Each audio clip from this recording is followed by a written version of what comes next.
Happy Monday, real estate agents and all those in social media land. This is Dawn Connors at MortgageOne, and I'm here today to talk about PMI insurance with FHA loans. Starting on March 20th, for case numbers pulled on or after March 20th, PMI insurance is decreasing. That's right, decreasing. It's quite a bit of money too. So it's decreasing from 0.85% annually to 0.55% annually. What does that mean? Well, for every $100,000 that's borrowed, PMI insurance is typically about $70 a month.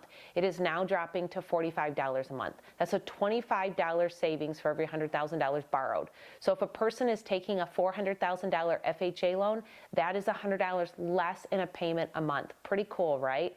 So remember, borrowers and real estate agents, an FHA loan is a great way to finance. It does require a little bit further inspections and scrutiny on the behalf of the appraiser to look in the attics and the crawl spaces, and also to check for peeling paint and things like GFIs. But it is well worth it for your borrower to get an FHA loan if they need it, especially for the low down payment requirements of 3.5% and now the lower PMI insurance. Again, this is taking place on March 20th. So if you have an accepted offer, we would have to wait to pull that case number to March 20th and then do the appraisal thereafter that. This is Dawn Connors. If you like this video, share it out to others who are interested in knowing this information.